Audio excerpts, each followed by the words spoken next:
Hello everyone, this is Lugnuts, and today we're looking at train splitters. A train splitter is a logic device that is used to split trains evenly among multiple output lines. First, let's take a look at some situations where a train splitter would be useful. So for our first example, we once again find ourselves with FIR's industry replacement set. So here, there are 5 primary industries in this area, and they each require 300 crates of engineering supplies within 3 months for gung-ho production. To serve these industries, I have this train splitter here, which evenly splits trains in 5 directions for each of those primary industries.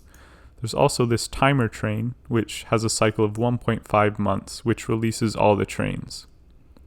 So this device both keeps the trains on a consistent cycle for the primary industries and splits them evenly among the primary industries. And for our second example, we have this Yeti Extended Towns and Industries game. Yeti places a lot of emphasis on evenly dividing the cargo among multiple destinations, so train splitters are very useful. In this case, we have a food pickup, and this device here splits the food amongst the clay, forest, and stone primary industries perfectly evenly. So the way this works is that these are special trains in the nuts train set, and their maximum speed is actually affected by the color of track. So when they go over this waypoint, they have a conditional order jump based on their maximum speed, and that determines where their next destination is. So the actual logic device keeps track of which destination is next based on this sort of 3-state device over here. So we'll cover all of these designs in the following bits of video. Here's our test track. And we can see that even without building anything, that the trains are already being evenly split between the left and the right lines. So this shows that if you have 2 tracks and you just want to balance your trains between them, and they go to the same place, and they're about the same length, you don't need a logic splitter to balance it. The train pathfinder will do it for you. However, if one path is a lot more desirable than the other, we can simulate that with some backwards path-based signals, which act as a pathfinder penalty. The trains will start preferring one route over the other. Here they will always take the inner route. So now we can start trying to force them onto the left route with some logic splitters. So in the following video, we're going to look at 7 of these train splitter designs, including the 2 in the examples you just saw. And they will be roughly in order from most simple to most complex. So let's get started. Here's our first design, and it's not actually a true splitter, it's a probabilistic splitter. So the way this works is the spinny train, whatever position it happens to be in when the train enters the split, determines which way the train goes. So the upsides of this design is that it's very compact, and it also can be expanded to more than 2 output lines. But the downside is that it's random, so you might get unlucky, and you might get an unbalanced output. It's also somewhat complex to build correctly. I've built this one in this way so that the mainline trains never have to stop. But if you aren't careful, this design or a design like this can cause your mainline trains to back up. Now, it's also important for this design and for every design after to make sure you have this setting, yapif.rail_firstred_2way_EOL set to true.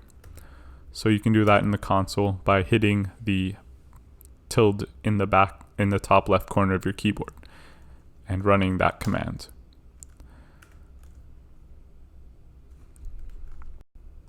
So here's the same probabilistic design but expanded to 4 output lines just to show that it works. Now, I'm not going to give a tutorial on this design just because it's a little overcomplicated, and the following designs are simpler conceptually, and they don't have the downsides of a random design. So the next design is what I'll call the synchronized NAND gate design. So this is actually the design in the first example of this video, and also the design in the first example of this whole OpenTTD logic series. So the idea behind this design is to have a few waiting bays and have the trains all wait until all waiting bays are full, and then release the trains all together. So that's why I call it a synchronized design. So let's stop the trains, and we'll have our 3 entrances to the waiting bays here, and our entry signals to hold the waiting trains there. So the way this will work is we will have 3 inputs that will measure or will detect if a train is in each of the waiting bays. So this line will detect if there's a train in the leftmost waiting bay.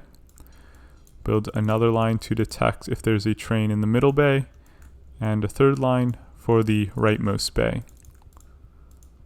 Then we just have to connect these together into an AND gate, which is just a combo signal. And then finally we will put it into a NOT gate.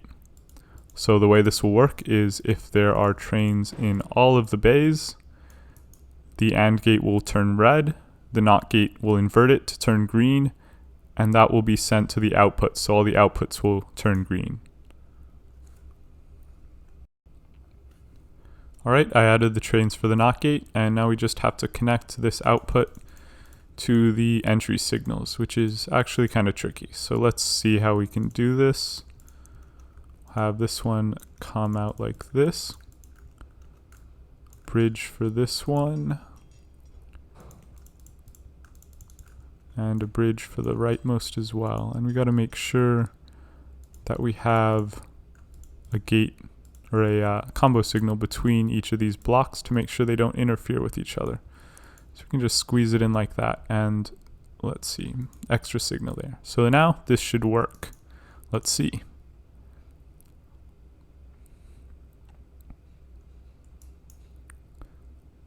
All right, there they go.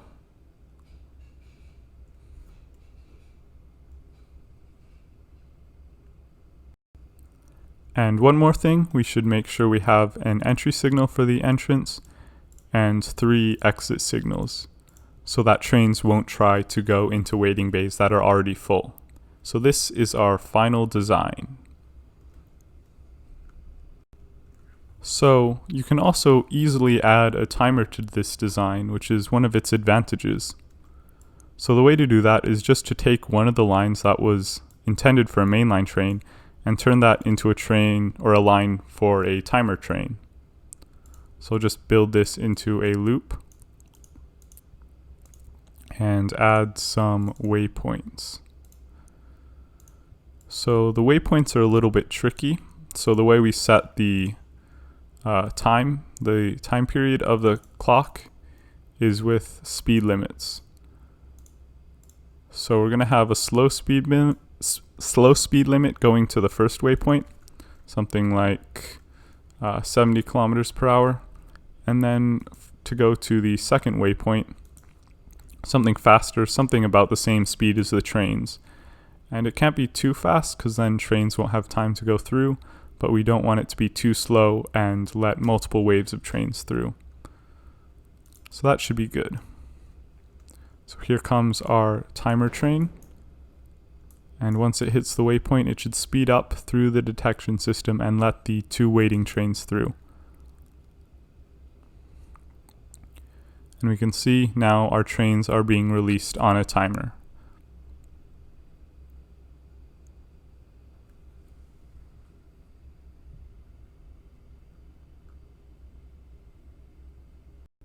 So to summarize, the synchronous NAND design is good in that it's simple, easy to build, it can be expanded to any number of output tracks, and you can easily add a timer to it. However, it has the downside of being synchronous, and that means trains will be forced to wait and they will be released all at once in waves, so that can cause traffic jams further down in the network. So next, let's take a look at some asynchronous designs that do not force trains to wait. Alright, for our first synchronous design, we're going to use a memory. So from the previous video in this series, we know that memories are useful for keeping track of where trains have gone. And here, all the trains want to go to the right, so let's just keep track of whether a train has gone there with a memory. Then we can use a two-way signal to prevent trains from going there once the first train has passed. So this design currently will let one train go to the right, one train go to the left, and then all the remaining trains will go to the left. So then the next idea is to use the left track as an input. And once a train goes on the left track, we can use that to reset the memory.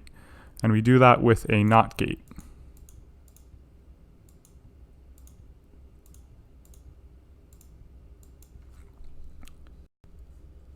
Alright, here's our NOT gate, and now all we have to do is hook it up to the memory.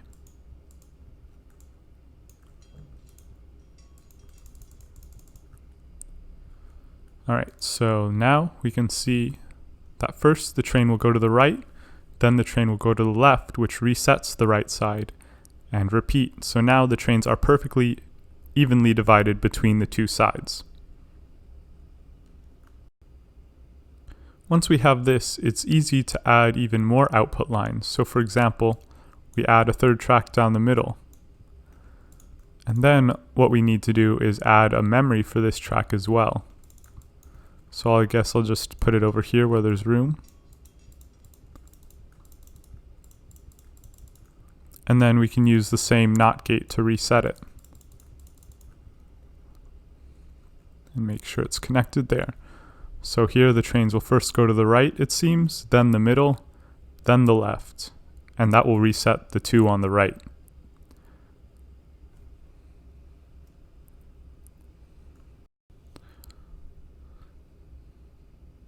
So I call this design the Pathfinder memory design. So this design is great in that it's relatively compact, you only need a single NOT gate, and you can expand it to any number of output lines. And it's also asynchronous. However, it has the problem of being dependent on the pathfinder. So, for example, if for some reason we were doing construction down the line or something changed, and this leftmost line was no longer the least desirable, say the middle line became the least desirable, now trains will go to the left and right, and they will just always avoid the middle line. So this breaks down if the pathfinder changes. It also won't work if you have trains that are pathfinding to different destinations and therefore prefer different output lines. So this doesn't work in all situations. So the problems with the Pathfinder memory design bring us to our fourth design, which I call the memory chain design. So here's the Pathfinder memory design with two tracks again, rearranged a little bit, and we can see if we switch the priority or switch the Pathfinder preference, trains start going the wrong way and this design no longer splits the trains evenly. However, what we can do is basically duplicate this mechanism and keep a memory on both sides, and that will make this design more robust. So you can just add a memory here.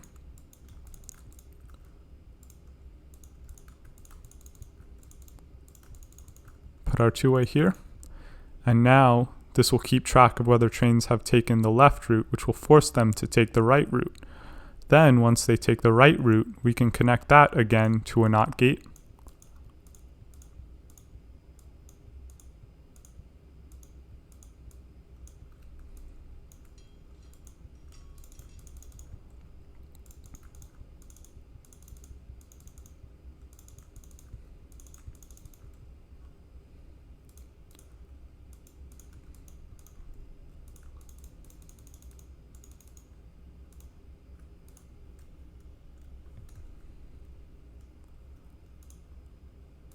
So we can see here that each track resets the memory of the other track. So this will always divide the trains evenly regardless of what the pathfinder prefers.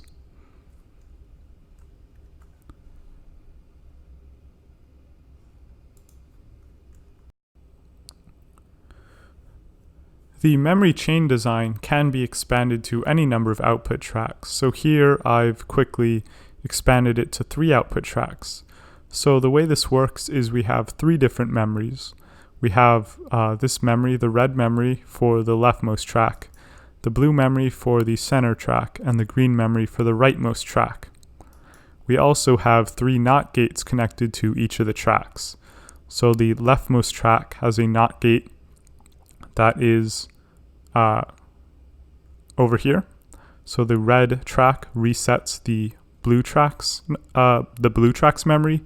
The blue track resets the green track's memory, and the green track resets the red track's memory. So the memories and the NOT gates form a chain, and this chain determines the order that the trains are let through. So that's why I call this the memory chain design. So this design is very reliable, and it can be expanded to any number of output lines. However, it is quite bulky, and you can see we need a NOT gate for every output track.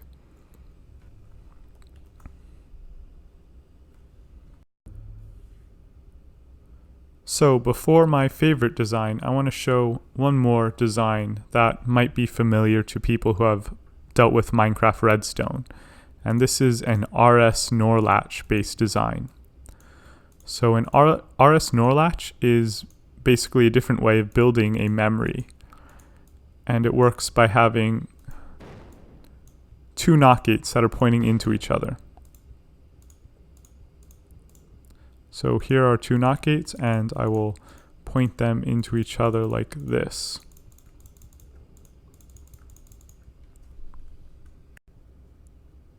Alright, now the 2 NOT gates have their logic trains. So when we chain these two NOT gates in a loop, the system has 2 stable states. So basically one of these 2 tracks is always going to have to be red. In this case, the left one is red. And then we can force the right one to be red by using an absolute red based OR gate. So if I switch this to be a 2-way and just connect it up here, we can see once this train goes through, it'll force this wire to be red. And now the state switched to the bottom line being red, and now the top one's green. So we can do the same thing with the left side. Use a bridge here.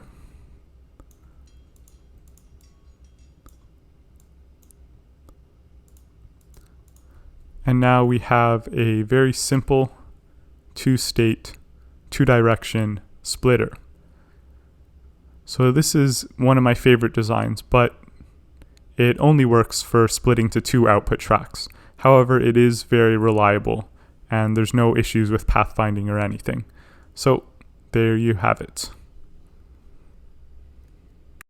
So looking at this design, we have an absolute red based OR gate and a NOT gate, and that forms a NOR gate, not OR gate. And the 2 lines are resetting and setting the memory. So that's why this gate or this logical device is called an RS NOR latch, and why I call this splitter an RS NOR splitter. Alright, our 6th and final design, and my favorite design, is what I'll call the end state design. So this is a design that will only need 1 logic train to keep track of state and 1 NOT gate. So the idea behind this is to have a single train act as an end state counter. So you can see there are 3 outputs on this spinny train here, but only one of them is green at any time. So first, let's detect when a train passes the correct output. So the way I'll do that is I'll add some detector tracks or some input tracks off of each of these lines and put a combo signal on each of them. So let's stop this train, force this train through since it's stuck. And we can see right now that only one of these is green, and that's corresponding to the 1 track that a train can exit on, which is the rightmost track. So that corresponds to this. Now once the train actually enters the track, all of these will turn red. And we can use that by plugging that into a NOT gate. So then that will increment the train like so, and the next output track will turn green. So that's how this works.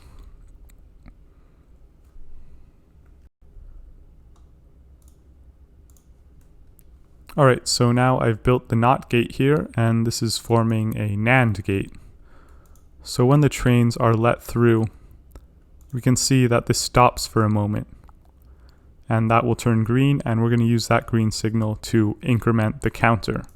So to do that, let's move these exit signals over.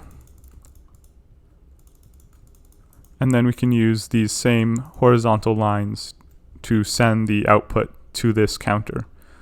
So we'll take this line, move it down here, and send it to each of these tracks.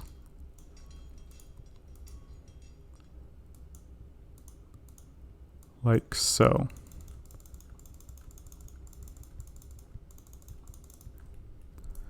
So now this design is done. So let's start all the trains. And we can see that as each train passes through the mechanism, the counter moves by one stop, and it lets the next train, the next output track, open up.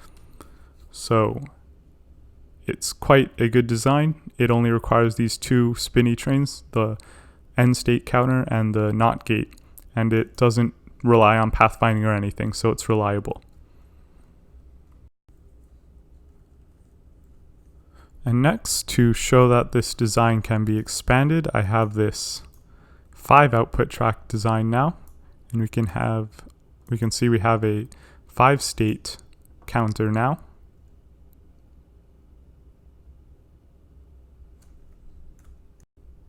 And here's what it looks like all built up. So you can see as each train passes through, the 5 state counter moves 1 unit.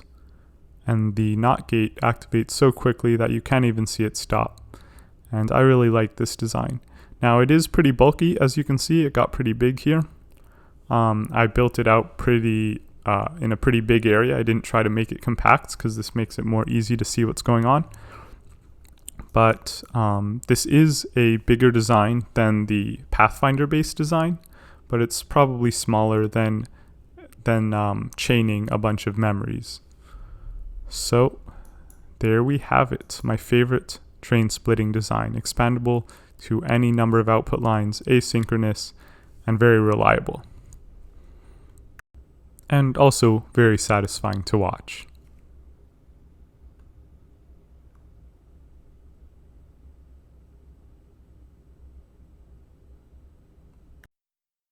Alright, and that brings us to the end of this video.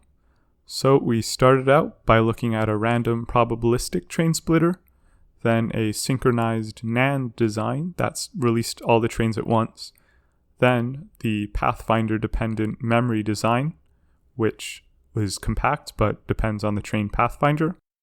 The fourth design was using memory chains, which works very well but takes up a lot of space.